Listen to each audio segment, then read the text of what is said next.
আসনে আমার প্রতিদ্বন্দ্বী জনাব এম এ কাইয়ুম ভানুয়াত নাগরিকত্ব ওনার রয়েছেন এবং হলফনামায় এই দ্বৈত নাগরিকত্বের বিষয়টা গোপন করা হয়েছে এবং বাংলাদেশের সংবিধান অনুযায়ী দ্বৈত নাগরিকত্ব থাকলে তিনি সংসদ সদস্য পদে প্রতিদ্বন্দ্বিতা করতে পারবেন না।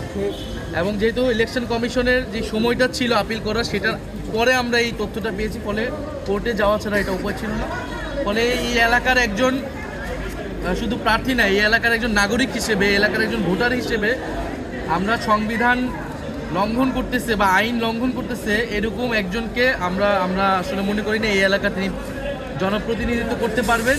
ফলে আমরা এই জন্য কোর্টে গিয়েছি যে বিজ্ঞ আদালত এই বিষয়ে আরও অনুসন্ধান করে তারা এই বিষয়ে যে আইন রয়েছে সংবিধান অনুযায়ী তারা রায় দেবেন এবং আমার পক্ষ থেকে আমাদের আইনজীবী ফোরাম যারা রয়েছে তারা এই বিষয়ে কোর্টে রিট করেছে। আমরা তো আইনের শাসন চাই, ফলে আইন যেটা বলবে, এখন আমরা বিভিন্ন সোর্স থেকে এটা ভেরিফাই করেছি, এখন এটা বাকিটা আদালতের বিষয়। তারা যাতে এইটা আসলে সম্পূর্ণ সত্যতা নিশ্চিত করে যেটা সত্য, যেটা ন্যায়, যেটা আইনসঙ্গত, আমরা সেই ফলাফলটা যাচ্ছি। এটা কার পক্ষে বা বিপক্ষের বিষয়। আপনি যদি প্রতিদিন শুধু দেখেন যে ঢাকা 11তে আসনে আপনারা চাইলে আমরা একটা রিপোর্ট আপনাদের দিতে পারবো যে প্রতিদিন নাহিদ ইসলামের কতগুলা বিলবোর্ড, কতগুলা ব্যানার, ফেস্টুন ছিঁড়ে ফেলা হয়, নামিয়ে ফেলা হয়।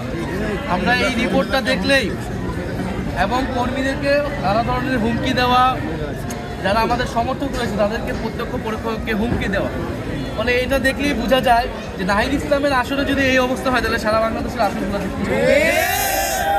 এটা করে আসলে আমাদেরকে দমাতে পারবে না।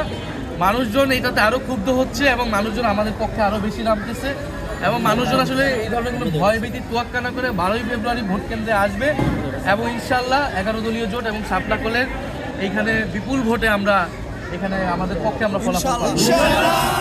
নিরাপত্তাজনিত সংখ্যার আমাদের তো শেরপুরে আমাদের এক ভাইকে হত্যা করা হয়েছে, ফলে এখানে তো নির্বাচনে আবারও লাশের রাজনীতি শুরু করেছে আমাদের যারা প্রতিদ্বন্দ্বী রয়েছে। মানুষকে হত্যা করে লাশের উপর দিয়ে তারা নির্বাচনে জয়ী হতে যাচ্ছে।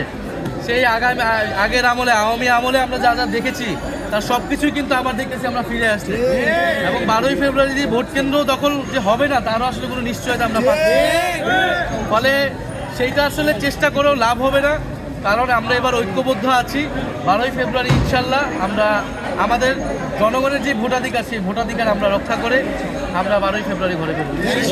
নির্বাচন কমিশনের কাছে আমরা অভিযোগ দিয়েছি, অন্তত 3-4 বার অভিযোগ দিয়েছি এই ব্যানার ফেস্টুন ছাড়া তারা কোনো ব্যবস্থা নেয় না।